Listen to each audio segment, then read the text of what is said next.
Imagínate despertar no en el mañana, ni en el próximo siglo, sino en el año 306. Esta es la enigmática historia de Paul Amadeus Dienach, un profesor suizo-austríaco que pasó un año entero en este futuro lejano. ¿Qué vio? Bueno, abróchate el cinturón porque esto no es tu típico relato de viaje en el tiempo. ¿Y si la tela del tiempo no es tan lineal como la percibimos? ¿Y podría el diario de un hombre contener los secretos de un futuro que trasciende nuestra imaginación más salvaje? La trama se complica mientras navegamos por los intrigantes giros y vueltas de la historia de Dienach sobre pasar un año en 306. Nos sumergimos en los detallados relatos de Dienach sobre el futuro, el auge y caída de civilizaciones, la transformación de la naturaleza humana y la evolución del hombre hacia una especie nueva y mejorada. Esto es lo que Paul Amadeus Dienach vio.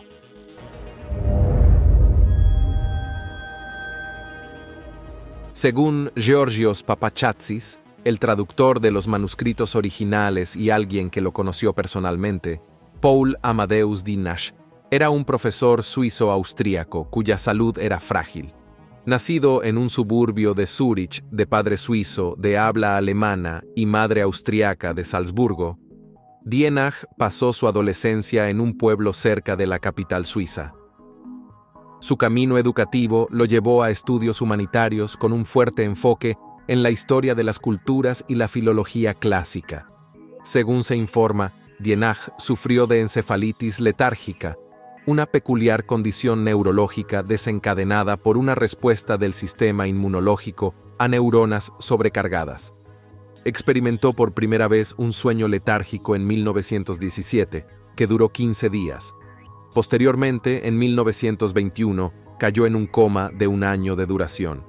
Después de recuperarse de este sueño prolongado, Dienach emprendió un viaje a Grecia en otoño de 1922, con la esperanza de que el clima suave mejorara su salud. A pesar de no discutir abiertamente sus experiencias extraordinarias, documentó meticulosamente sus recuerdos de visiones del futuro durante su tiempo en Grecia. El viaje de Dienach al futuro se desarrolló durante un período de dificultades financieras. Dependía de la enseñanza de francés y alemán para llegar a fin de mes. Con su memoria notable y discreción, dudaba en compartir abiertamente sus experiencias extraordinarias, posiblemente debido al temor al juicio social. Uno de sus estudiantes, Georgios Papachátsis, desempeñó un papel crucial en su historia. Papachátsis, que admiraba la actitud cautelosa y modesta de Dienach, se convirtió posteriormente en el custodio de las revelaciones profundas de Dienach. Se sumergió en la traducción de un diario que desentrañaría los misterios de un año pasado, en el lejano año 306. Se cree que Dienach sucumbió a la tuberculosis, ya sea en Atenas, Grecia o al regresar a su tierra natal a través de Italia.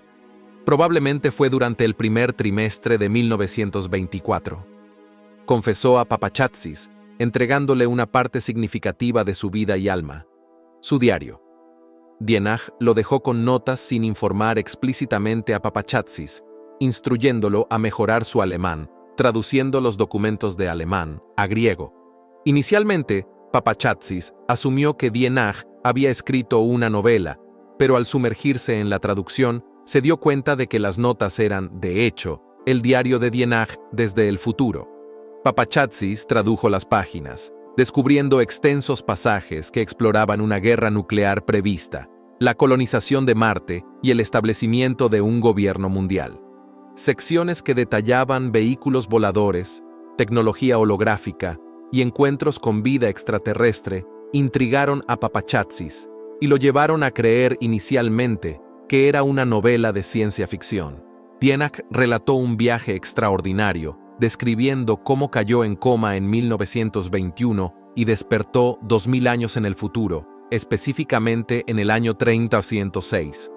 Pasó un año completo en este futuro lejano, documentando meticulosamente todo lo que observó. La historia de Dienach se desarrolla en mayo de 1921. Mientras enseñaba su clase de idiomas en la universidad, de repente se siente mareado. Dada su historia de enfermedad, termina en el hospital, sucumbiendo a una fiebre severa. Durante las siguientes horas de vaivenes entre la conciencia y la inconsciencia, percibe a personas desconocidas a su alrededor, pero su debilidad le impide comunicarse. Al recobrar finalmente la conciencia, se encuentra en una habitación de hospital drásticamente diferente a lo que conoce. Varias personas visten atuendos desconocidos y conversan en un idioma ajeno para él. Como profesor de idiomas, Dienach se ve arrojado a una realidad que desafía los límites del tiempo y la percepción. Reconociendo algunas palabras en inglés y sueco, Dienach intenta comunicarse, pero sus esfuerzos son recibidos con confusión. Entre el personal médico, un médico distingue su idioma y, en alemán roto, le dice a Dienach quién es. Según el médico, el nombre de Dienach es Andreas Northam, un renombrado profesor de física que estuvo involucrado en un accidente cercano a la muerte. Sin embargo, Dienach no tiene idea de quién es Andreas Northam. Al mostrársele un espejo, se enfrenta a un rostro ajeno, provocando angustia y lágrimas visibles. Se cuestiona si está muerto o quizás ha enloquecido. Explica que es un simple profesor de idiomas suizo, completamente desconcertado por los acontecimientos que se desarrollan. La mención de Suiza provoca algunas reacciones entre el equipo médico. Al preguntar sobre el año, Dienach afirma con confianza que es 1922. Un silencio solemne desciende cuando un médico mayor da un paso adelante, revelando que en realidad el año es 1906. Dienach rechaza vehementemente esta revelación, pero luego las persianas se levantan, revelando edificios imponentes que se elevan a través de las nubes y vehículos, desafiando la gravedad fuera de su ventana. Se rinde ante el espectáculo abrumador y se desmaya. Durante los siguientes 3 días de observación cuidadosa, Dienach se recupera gradualmente lo suficiente como para caminar. Describe un entorno de otro mundo con paredes de cristal que ofrecen vistas panorámicas y objetos hechos de metal brillante, de colores pastel, que estaban cálidos al tacto. Guiado por un pasillo, se encuentra con 2 hombres mayores vestidos con túnicas blancas. Al principio, los confunde con sacerdotes o reyes, pero más tarde descubre que se llaman electores con un ojo, similares a ancianos sabios. Hasta este momento, los médicos dudaban de la afirmación de Dienach de ser del pasado, atribuyéndolo a un posible trauma cerebral. Sin embargo, después de extensos cuestionamientos, los electores creen en el relato de Dienach. Están familiarizados con un raro fenómeno psíquico que llaman desplazamiento de la conciencia, postulando que su mente o alma fue transportada al cuerpo de otro. Este es un fenómeno raro que, según creen, explica el extraordinario viaje de Dienach a través del tiempo. Cuando Andreas Northam, cuyo cuerpo ahora alberga la conciencia de Dienach, sufrió un accidente crítico, estuvo clínicamente muerto durante 15 minutos. Los médicos lograron reiniciar su corazón, utilizando técnicas como bajar la temperatura de su cerebro.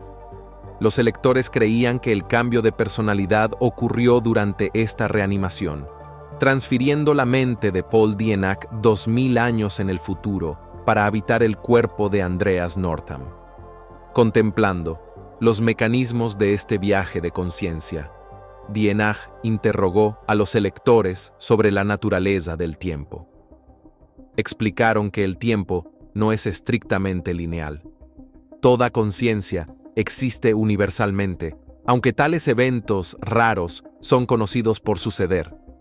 En este momento, se convoca a un hombre llamado Stefan. Siendo un amigo cercano de Andreas Northam, Stefan y los médicos fueron confiados con saber la verdadera identidad de Northam. Para el resto del mundo, Dienach asumió la vida de Northam.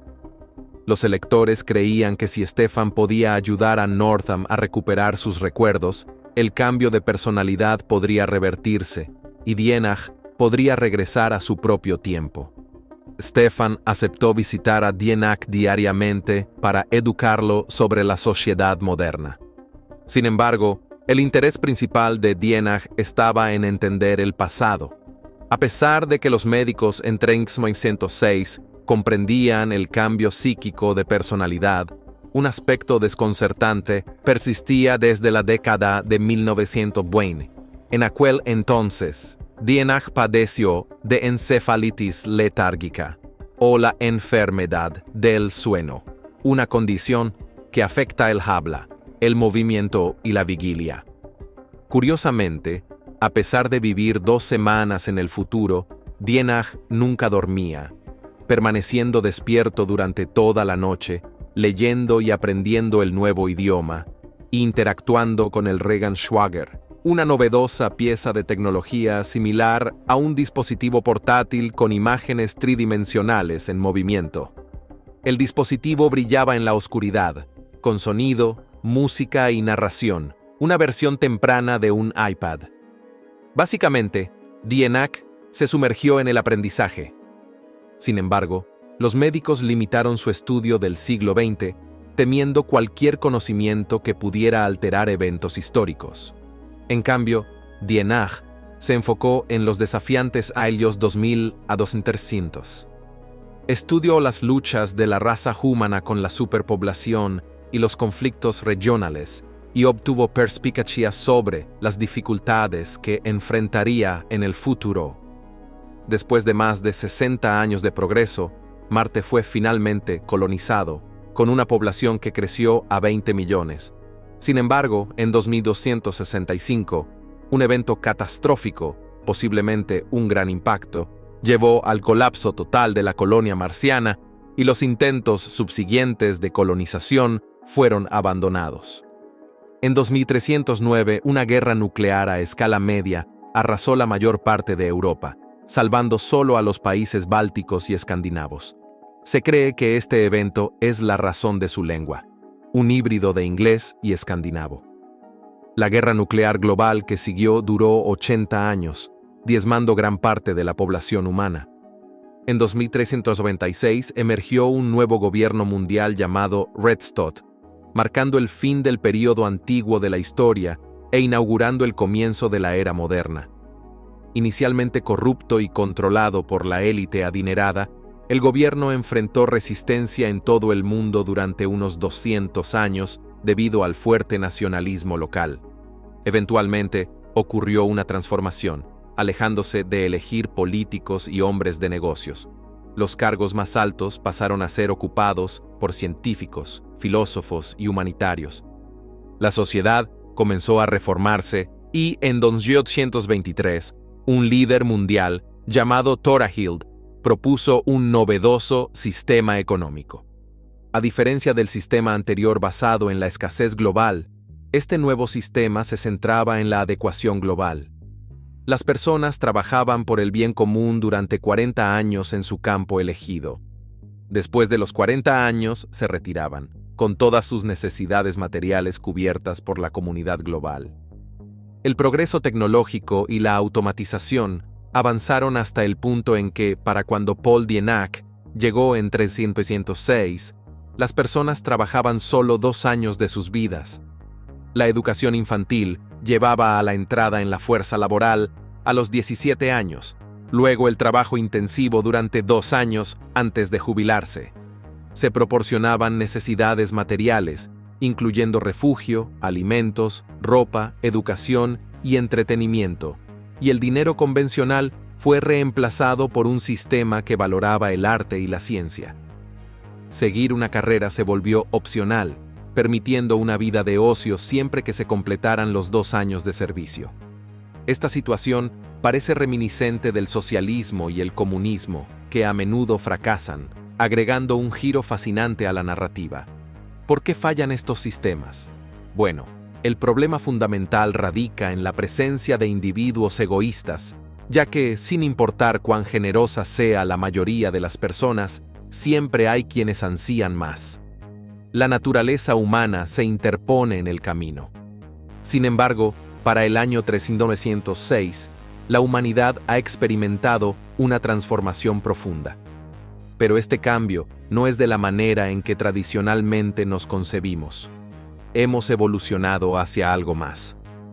Paul Dienach describe un fenómeno que comenzó alrededor del año 3000, conocido como needlework o Nebelwerk. En el futuro, la estructura del cerebro humano evoluciona, dando lugar al desarrollo de un nuevo órgano sensorial. Este órgano sensorial otorga a las personas la capacidad de percibir un nuevo plano de existencia y acceder a un vasto conocimiento espiritual, una capacidad denominada overseeing o supervisión. Esta nueva capacidad cognitiva promete iluminación instantánea, sonando bastante atractiva. Sin embargo, este nuevo sentido no necesariamente trae una felicidad increíble y paz espiritual. En cambio, se describe como un gozo profundo, aceptación de la muerte y desprecio por los asuntos mundanos, todo inundando al individuo de una vez. Inicialmente, la gente se asustaba, y aquellos que experimentaban el needlework morirían abrumados por la intensidad.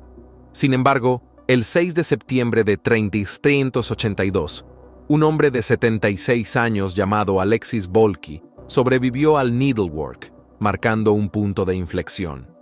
A partir de entonces, todos los que experimentaban el Nebelwerk sobrevivían. La activación de esta nueva percepción se volvió común, dando lugar a la evolución de Homo sapiens hacia una nueva especie. Este desarrollo lleva al nacimiento de Homo occidentalis novus, o el nuevo hombre occidental.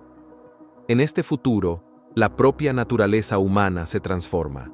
A diferencia de los humanos actuales, que están programados para la supervivencia, la competencia y el éxito, incluso a expensas de otros, las personas de 1906 apenas necesitan leyes. Trabajan por el bien común, porque así es como han evolucionado. El egoísmo se ve como un remanente arcaico de una especie menos evolucionada, y los individuos en 3096 ni siquiera pueden concebir actuar de maneras que hoy en día están normalizadas. Paul Dienach encuentra a los habitantes del futuro bastante peculiares, describiéndolos como actuando como niños despreocupados. Sin embargo, en el fondo, no se puede negar el atractivo de regresar a la infancia cuando todas las necesidades estaban satisfechas y no había miedo, envidia ni ansiedad. Como señala acertadamente el amigo de Dienach, Stefan, lo que algunos pueden ver como un comportamiento extraño podría ser visto de hecho como infantil o divino, una perspectiva intrigante. Sin embargo, Dienach plantea preocupaciones sobre cómo estas personas aparentemente despreocupadas manejarían una amenaza externa, especialmente el contacto con extraterrestres. Stefan lo tranquiliza, revelando que tales encuentros han ocurrido varias veces sin consecuencias adversas. Los humanos del futuro son conscientes de la existencia de seres inteligentes dentro del sistema solar y la galaxia, pero prefieren la observación a distancia en lugar de la comunicación directa. Stefan reconoce algunas instancias en las que estos seres extraterrestres intervinieron, especialmente durante momentos críticos en la historia humana.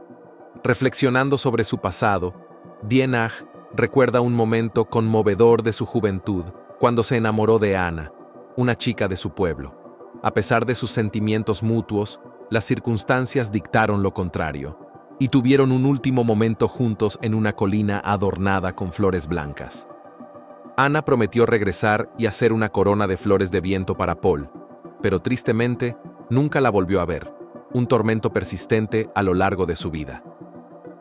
Después de pasar un año con la gente de 3906, Dienach conecta con una mujer llamada Silvia. Durante un viaje de un día en un vehículo volador llamado Abigiosa, capaz de viajar casi instantáneamente, Dienach decide volver a visitar su antiguo pueblo. Sin conocer su destino, Silvia y Dienach pasan el día conversando y explorando, encontrándose eventualmente en la misma colina donde Paul y Anna compartieron sus últimos momentos. Las flores de viento florecen una vez más, y mientras hablan, Silvia elabora una corona de flores de viento. Recordando las palabras de Anna, ella mira a Paul Dienach y dice: «Ya es suficiente por hoy, volvamos». Ella le entrega la corona y le pide que la coloque en su cabeza, un momento que se siente como un rayo para Dienach. Este evento es el signo por el que ha estado rezando toda su vida. Más tarde, reflexiona sobre el día con Stefan, quien le recuerda la naturaleza no lineal del tiempo. Stefan propone entonces creer en la reencarnación.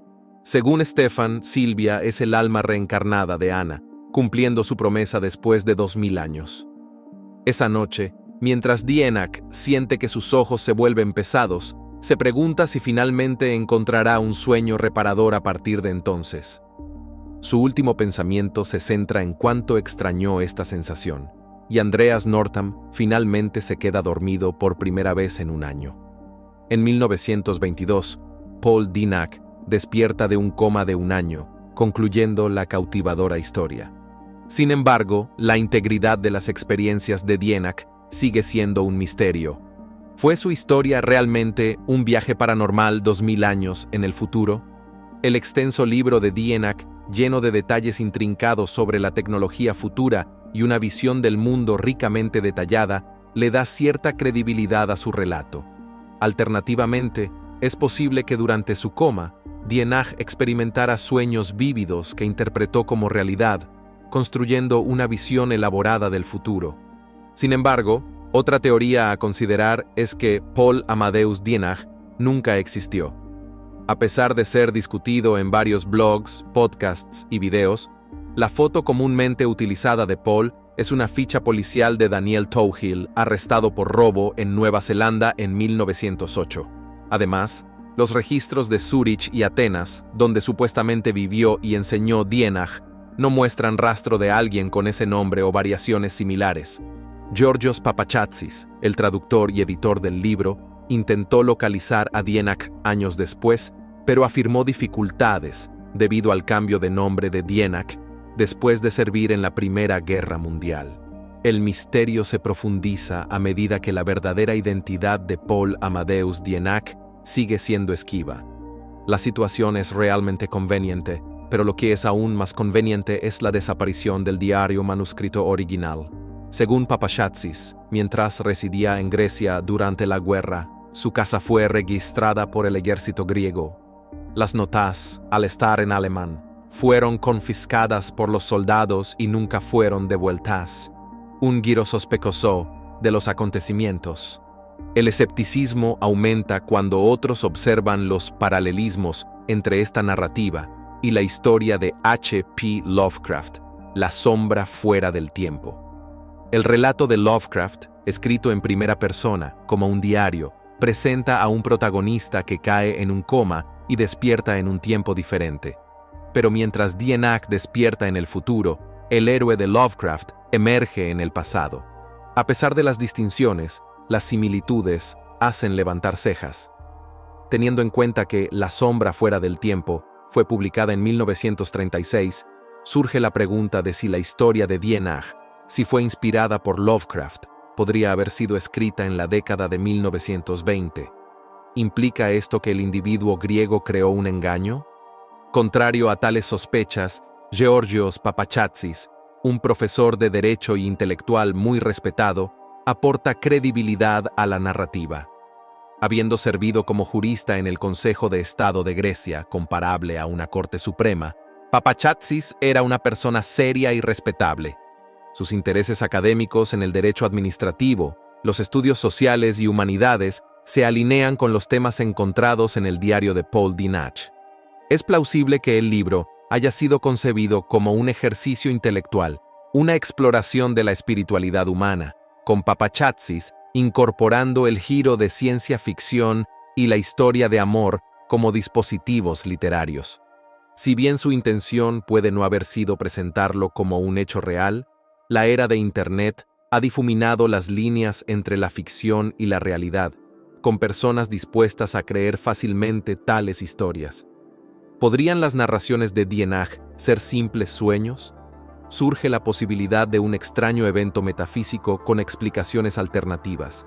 Nadie puede verificar las experiencias extraordinarias de un hombre que aparentemente soportó más de lo que la mente humana puede comprender.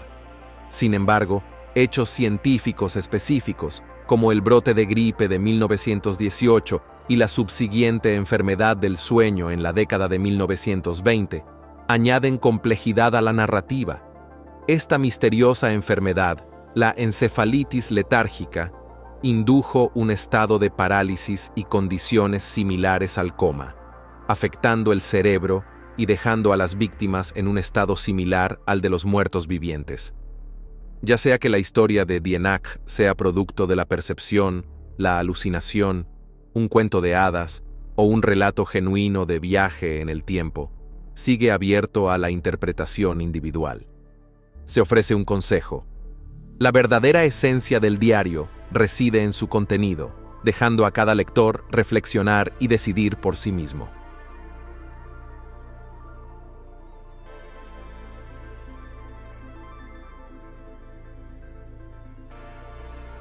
Gracias por ver otro episodio de Voyager. Mientras aún estás aquí, haz clic en el video en tu pantalla para ver más videos sorprendentes como este.